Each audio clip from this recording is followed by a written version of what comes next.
Andrew Furey is the Premier of Newfoundland and Labrador. His government organized this airlift of Ukrainian refugees. The Premier's with me now. Premier Furey, good to see you again, and thanks for taking time to speak with me. I do appreciate it. Happy to do so, Peter.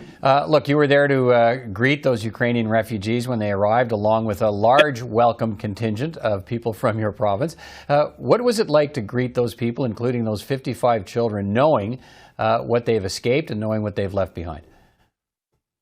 It was quite emotional, actually. I mean, you're quite right. There was a warm, large Newfoundland and Labrador welcome.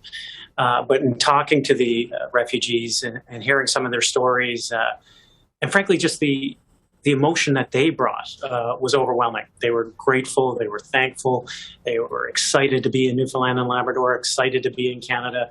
And many of them, of course, had already established jobs here, which is, I think, something that's important to highlight. So everybody excited to turn the page. Of course, they were reflective of what they had left behind. Some very concerned for family members, obviously, but certainly excited to be on our shores, to be welcomed by Newfoundland and Labrador and indeed Canada. We know that almost 20,000 Ukrainian refugees have arrived in Canada at this point, but this is the first plane load chartered by any government in the country. Tell me how that came to be, because your government went to some lengths to make this happen, including setting up a satellite office in Poland. You were there well ahead of the federal government in terms of how quickly you moved on this. Tell me about that. So, I had had experience in refugee camps in the past from my previous life. I knew that, that point of contact, that reach out, that actual physical hand of trying to help people means a lot. It shows that you care, but also shows that there's an avenue to help eliminate some of the bureaucratic barriers that would exist, as you can imagine, that people were trying to navigate during what is likely the most anxious time of their lives. So being there, putting a face on Newfoundland and Labrador, putting a face on the welcome and the avenue and the vehicle to get to Newfoundland and Labrador was incredibly important. And I thought we needed to step up. Newfoundlanders and Labradorians had always stepped up in times of global crisis in the past. And this was something that I wanted to do to show that we could give back and that we could be a safe haven during this time of massive migration that hasn't happened since World War II, obviously. Right. We heard from Stan, one of the new arrivals, a mining engineer. Got a job already? He's already got a job lined up.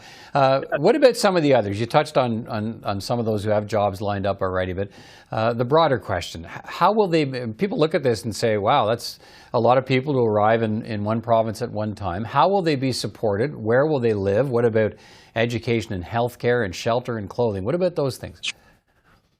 Sure. So we've had, that was part of the reason to establish the desk and then take the time that was required to ensure that those mechanisms, those supports were in place for the people arriving. So we set up a family support desk here in the province and then extended it to Warsaw, Poland, so that we could make sure that we were matching people either with sources of shelter or sources of employment. And one of the things we learned early on, Peter, frankly, was that people were concerned about a provision of healthcare. So they were, they had left their home in a chaotic scenario, oftentimes with children, as you mentioned, and they were concerned about healthcare. So one of the first things that we did was offer our local MCP coverage, the provincial healthcare coverage for the refugees arriving. So we've considered all of those items, whether it's shelter, whether it's employment or healthcare, all of which, by the way, were highlighted by the Ukrainian ambassador who I spoke with just a few days ago. And we really think that was kind of that was an advantage, I guess, in ensuring that people did consider Newfoundland and Labrador as either their temporary home or their new home. What do you know about that? How many of those refugees? I mean, there's a different sorts of federal programs and resettlement programs for how much time they stay. What do you hope happens? Well, I hope that, the federal government continues to work with us to create paths, accelerated paths, to make them permanent residents. I know that the federal government has responded very well and very quickly, recognizing the mass volumes of refugees and migrants that had occurred as a result of the atrocities. And I'm confident that the federal government will continue to provide paths towards Canadian citizenship during this historic migration. Canada has done it before, and I'm confident it will do it again, but we will continue to be advocates on behalf of these refugees who have landed on our shores. How many more refugees is your province looking to resettle? And do you have a model here that you think that could be applied for other provinces across the country?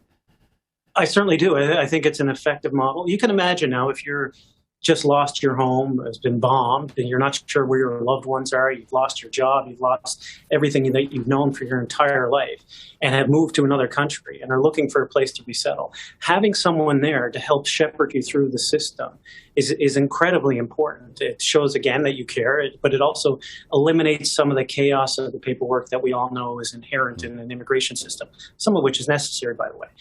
But we need to make sure that, I think others can replicate this. I know that the federal government has looked at our model as a successful one and are frankly trying to develop some of the strategies that they're employing around the success of the Newfoundland and Labrador model. All right, Premier Furey, Newfoundland, Labrador leading the way again. Great to talk to you. Thanks for your time today. Appreciate it.